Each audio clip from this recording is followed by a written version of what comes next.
नदीम भाई से माजरत के साथ मैं यहाँ माइक पर हाजिर हुआ। हज़रत गिरामी, जैसा कि नदीम भाई ने ये अर्ज किया है कि हमारी फहरिस्त में 2 नाम और बाकी हैं, लेकिन मेरा मानना यह है कि 2 ही नाम नहीं बल्कि 3 नाम बाकी हैं। मैं आपसे सिर्फ इतना अर्ज कर देना चाहता हूँ, कभी अल्ताफ ज़िया साहब ने ये बताया कि बड़ी मोहब्बत से तमाम शायरों में यहाँ माइक पर बुलाना, और कहीं कोई भी शायर अगर कमजोर हुआ तो उसको मजबूती देने का काम मेरे बड़े भाई मोहतरम नदीम साहब ने किया है।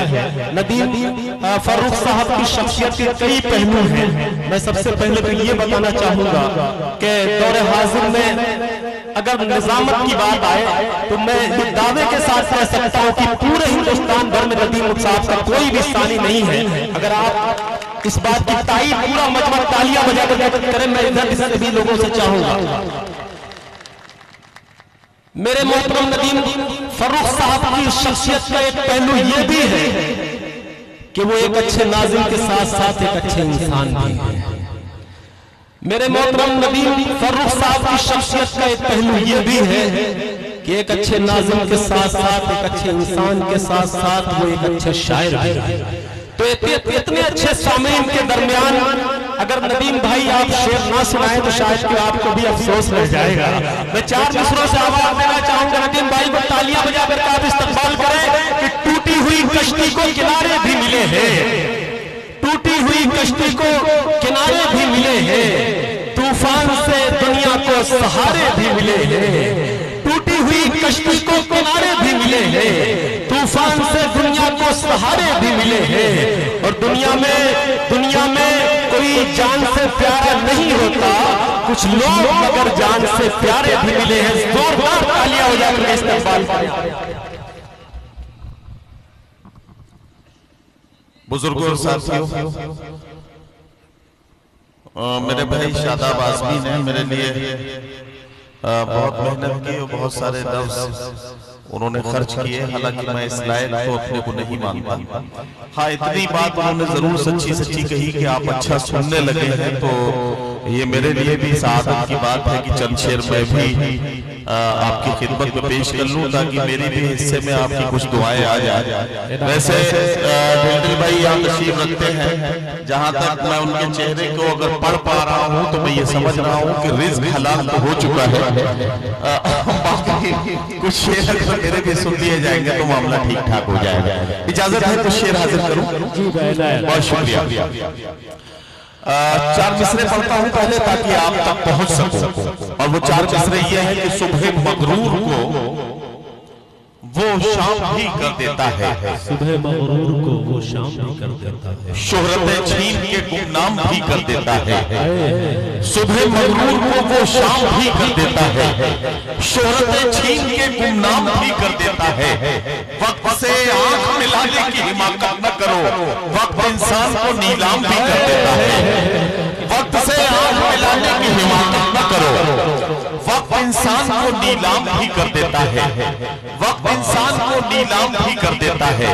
एक गजल का मतलब पेश करता हूँ। गजल का मतलब यूं है कि कुछ इस तरह से तेरे इश्क में फना हो जाऊं, कुछ इस तरह से तेरे इश्क में फना हो जाऊं, हवा बनाऊं तुझे और मैं दिया हो जाऊं, कुछ इस तरह से तेरे इश्क में फना हो जाऊं, हवा बनाऊं तुझे और मैं दिया हो जाऊं, बस एक बार पुकारूं तुझे मोहब्बत से, फिर उसके बाद हमेशा से बेसदा हो जाऊं, बस एक बार पुकारूं तुझे मोहब्बत से, फिर उसके बाद हमेशा से बेसदा हो जाऊं। मुझे यकीन है ये बात गैर मुमकिन है, मुझे यकीन है ये बात गैर मुमकिन है, मैं सच के साथ रहूं और गुमशुदा हो जाऊं। मुझे यकीन है ये बात गैर मुमकिन है, मैं सच के साथ रहूं और गुमशुदा हो जाऊं, मैं सच के साथ रहूं और गुमशुदा हो जाऊं। ये शेर बतौर खास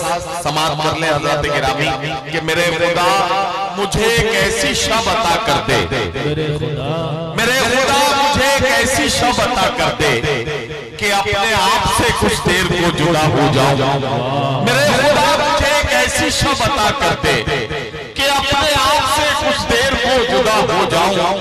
गजल की राह पे यूं साथ हम चले पर रुख, तुझे रदीफ बनाऊं मैं काफिया हो जाऊं।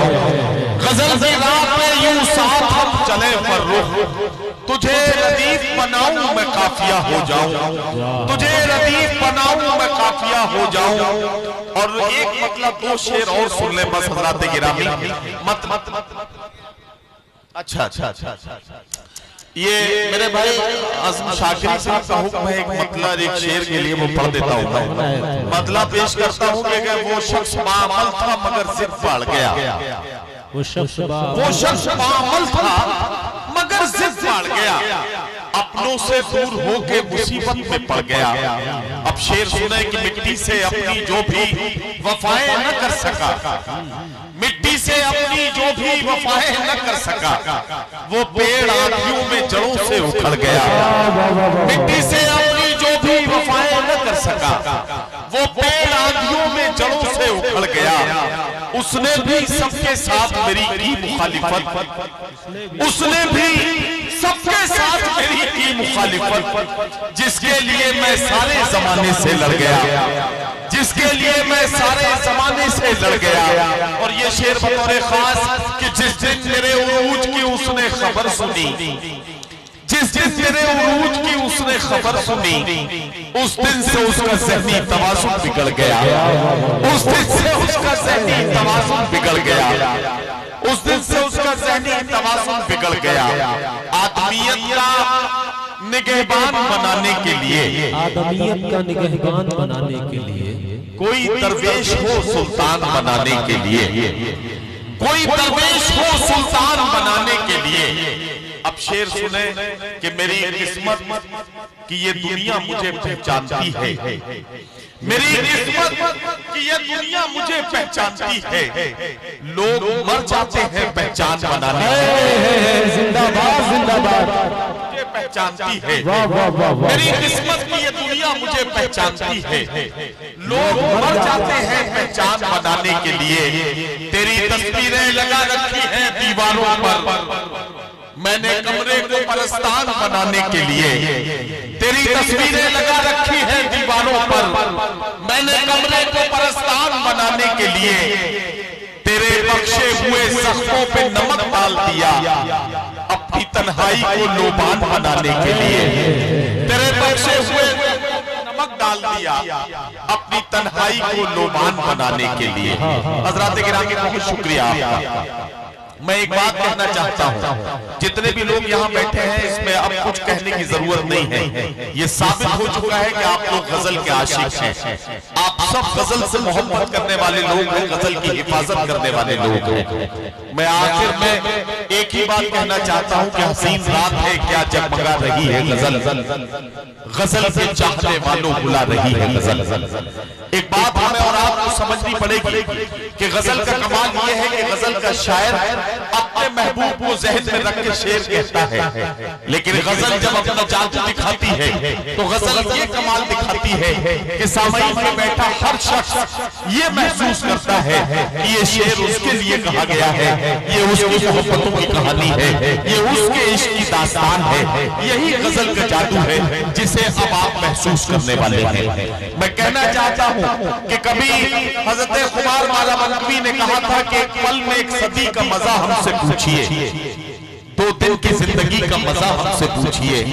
भूले हैं रफ्ता रफ्ता उन्हें मुद्दतों में हम, किस्तों में खुदकुशी का मजा हमसे पूछिए।